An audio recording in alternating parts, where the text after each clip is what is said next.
എടി നിന്റെ പിറകെ ആരെങ്കിലും ഉണ്ടാവും നോക്കിയാണ്. പണ്ട് നിങ്ങൾക്ക് സംശയം എന്റെ പുറകിൽ ആരെങ്കിലും ഉണ്ടോ? അയ്യോ ആ സംശയമല്ല, കമ്മറ്റിക്കാർ ഓടിച്ചില്ലേ അവരാരെയും പിറകെ ഉണ്ടാന്ന്? ഇല്ല. ആരുമില്ലേ? ഇല്ല. എടി നീയും ആ സതീശും കൂടെ ആ സ്കിറ്റ് കളിക്കാൻ കയറാണ് നീയൊക്കെ പൊളിച്ചത്. പരിപാടി ഞാനും കൂടെ അന്ന് സ്കിറ്റ് പൊളിച്ചത്. ഒരു സ്കിറ്റിന്റെ ലീഡ് എന്ന് പറഞ്ഞാൽ നിങ്ങളാണ് കളിക്കുന്നത്. അത് രാജാവിന്റെ വേഷമായി നിങ്ങളാണ് ലീഡ് ചെയ്യുന്നത്. ഒരു രാജാവ് കയറി പറയേണ്ട ഡയലോഗാണോ നിങ്ങൾ ആദ്യം അവിടെ കളിച്ചത്? എന്ത് വരുന്ന ഡയലോഗ്? അങ്ങുന്നേ കാലയവനികയിലേക്ക് മടങ്ങി വരൂ എന്ന് പറയേണ്ടടുത്ത് നിങ്ങൾ എന്തോ പറഞ്ഞത്? കാലം കൂടെ എടുത്ത് മടക്കി വെക്കാൻ. അല്ല അത് ഈ മഴ സീസൺ അല്ലേ, അങ്ങനെ എന്റെ വായിന്ന് വീണുപോയതാണ്. അത് പോട്ടെ, ഈ അനൗൺസ്മെന്റ് എന്ന് പറഞ്ഞ ഒരു സാധനം നിങ്ങൾ ചെയ്തു. എന്തുവാ ചെയ്തേ? മെഗാ ഷോ 2K25 എന്ന് പറയേണ്ടടുത്ത് മുകേഷ് 2K25 എന്നാണ് നിങ്ങൾ പറഞ്ഞത്. അതെ ഇംഗ്ലീഷല്ലേ എനിക്ക് എഴുതി തന്നത്, ഞാൻ പിന്നെ അതെങ്ങനെ പറയും? നീ കൂടുതൽ ഞാനൊന്നും പറയണ്ട, നീ ഡയലോഗ് തെറ്റിച്ച്. ഞാനോ? നീ രാജാവിന് തോഴി തന്നെ. തോഴിയാ? നീ രാജാവിനോട് ചോദിക്കുന്ന എന്തോന്നാ? രാജാവേ അങ്ങയുടെ അനന്തര അവകാശി ആരെന്ന് ചോദിക്കണം. നീ ചോദിച്ചെന്തെന്നറിയാമോ? രാജാവേ അങ്ങയുടെ അന്തർവാഹിനി എവിടെയെന്ന്. അത് പിന്നെ കൂട്ടത്തിലുള്ള എല്ലാരും അങ്ങ് തെറ്റിച്ചപ്പോ ഞാനും കൂടെ തെറ്റിച്ചു. ഇനി അവർക്ക് ഇനി ഒരു ഈഗോ അടിക്കണ്ടല്ലോ. അതുകൊണ്ട് കാര്യം മനസ്സിലാക്കണം, അടുത്ത വർഷം എന്റെ സമിതിയിൽ പുതിയ ടെക്നിക്ക് വരുത്താൻ പോവുകയാണ്. എന്തോ ടെക്നിക്ക്? കർട്ടൻ അങ്ങോട്ട് മാറ്റും, ഷട്ടർ ഇടും.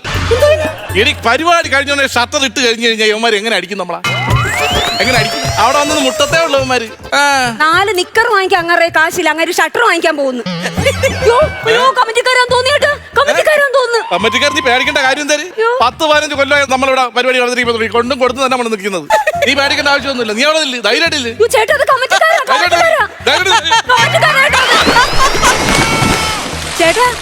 അത് കമ്മിറ്റിക്കാരല്ല, നമ്മുടെ പരിപാടിയും കഴിഞ്ഞിട്ട് പോകുന്ന ആൾക്കാരാ. ചേട്ടൻ പേടി.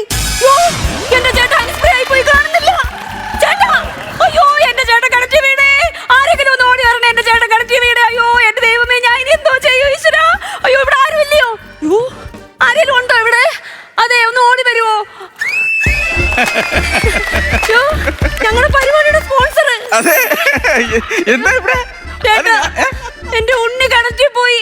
ഇതെന്തിനാ ഈ കിണറ്റിന്റെ അറ്റത്തെ കൊണ്ടുവച്ച് ഇങ്ങനെ മുട്ടയും ഉണ്ണിയൊക്കെ കഴിക്കാൻ പോയി? അതല്ലേ തെന്നി പിടിച്ച് അങ്ങ് പോകുന്നേ? അയ്യോ അതല്ല, എന്റെ ഉണ്ണിയായിട്ട് എന്റെ കെട്ടിയും കിണറ്റിൽ പോയെന്ന് ചേട്ടാ. ഒന്ന് ഓടി വന്നേട്ടാ. കിണറ്റി പോയെന്നോ? നീ വന്നേ. ഞാനേ വേദിയിൽ വെച്ച് കണ്ടപ്പോഴേ സത്യം പറഞ്ഞാ എനിക്ക് വേറെ എങ്ങോട്ടും ശ്രദ്ധ പോയില്ല. എനിക്ക് പേരെങ്ങനെ ആയിരുന്നു? സുമലത. സുമലത. ഈ നടിയെ കാണാൻ വേണ്ടി എത്ര പ്രാവശ്യം ആ സിനിമയൊക്കെ ഞാൻ ഓടിയിടന്ന് കണ്ടിട്ടുള്ളതാണെന്ന് അറിയാം. സുമലത എന്ന് പറയുന്ന നടി ഭയങ്കര, സത്യം പറഞ്ഞ ആക്ടിങ് ഭയങ്കര രസമായിരുന്നു. അത് അവിടെ കിടക്കുമല്ലോ, അത് നമുക്ക് എടുക്കാം. നീ വന്നേ. ആ കെട്ടിൽ എന്തെല്ലാം സാധനങ്ങൾ കിടക്കുന്നു, അതെല്ലാം നുള്ളിപ്പറങ്ങി എടുക്കാൻ നിന്നാ നമുക്ക് എടുക്കാം. അത് എന്റെ കിണ്ടി കിടപ്പുണ്ട്, എന്തെല്ലാം സാധനം കിടപ്പുണ്ട്. പിന്നെ വേറെ എന്തൊക്കെയുണ്ട് വിശേഷം? വിശേഷം എന്ന് പറഞ്ഞാൽ ചേട്ടൻ പുറത്ത് വന്നു കഴിഞ്ഞാൽ അടുത്ത ദിവസം നമുക്ക് ഷോ ഉണ്ട്. പരിപാടിയുണ്ട്. പുള്ളി വന്നു കഴിഞ്ഞാൽ അടുത്ത ആഴ്ച നമുക്ക് മെഗാ ഷോ ഉണ്ട്. കലാലോകത്ത് പുതിയൊരു സംഭാവന നൽകിയ എന്തെന്ന് ആലോചിക്കുക. കിണറങ്ങ് മൂടിയാലോ? അല്ല ഞാൻ സ്പോൺസർ ചെയ്ത എന്റെ പരിപാടി പൊളിച്ചു വെച്ച് എന്റെ കിണ്ടി തന്നെ വന്ന് ചാടി. അപ്പൊ എന്റെ വെള്ളം കൂടി പൊട്ടിച്ചു അല്ലേ? അല്ല സാർ, ഞങ്ങളുടെ ഈ പരിപാടിയുടെ സ്ക്രിപ്റ്റ് ഡയറക്ഷൻ എല്ലാം ചേട്ടനാ. അപ്പൊ ഇതെല്ലാം അറിഞ്ഞു വെച്ചോണ്ടാ കുന്തളിച്ച് പൊളിച്ചേ അല്ലേ? സാറേ ഒന്ന് നോക്ക് സാറേ, എന്റെ ചേട്ടൻ കിണറ്റിൽ പോയി സാറേ. നമുക്ക് ഞാൻ പറഞ്ഞില്ലേ, അത് നമുക്ക് സമയമുണ്ടല്ലോ. 16 തൊടിയേ ഉള്ളൂ, നമുക്ക് ഇപ്പൊ ഇനി എടുത്തൂടെ? ഞാൻ പറയുന്നത് ഇതല്ലാതെ ഞാൻ എവിടെയോ കണ്ടിട്ടുണ്ട് സുമേ. ഞാൻ എവിടെ കണ്ടിട്ടുണ്ട്, എവിടെയാന്നൊരു കിട്ടുന്നില്ല. ഇത് ഐറ്റം വേറെ.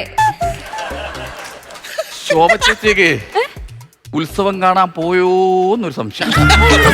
എന്താ പറഞ്ഞ? ഇത് ഐറ്റം വേറെ. എവിടെ? ഫ്ലവേഴ്സിലെ ഒരു ഷോയാ സാറേ.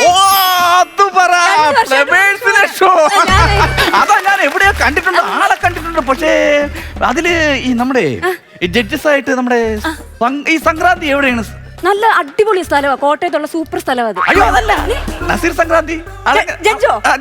അടിപൊളിയാ, സൂപ്പറാ. ബിജുകുട്ടൻ ചേട്ടനോ? എല്ലാരും അടിപൊളിയല്ലോ, എന്തൊരു സ്നേഹം എല്ലാവർക്കും. ആണല്ലേ? എനിക്ക് ഒരു സിനിമയുടെ സാറേ, എന്റെ ഭർത്താവ് സാറേ. നമുക്കത് എടുക്കാന്ന് പറഞ്ഞില്ലേ? അത് ഇത് എന്തിനു കരയുന്ന എങ്ങനെ സുമേ? ഞാനില്ലേ നിങ്ങളുടെ പരിപാടി സ്പോൺസർ ചെയ്താണല്ലോ, എന്തിനാ കിടന്ന് കരയുന്നേ?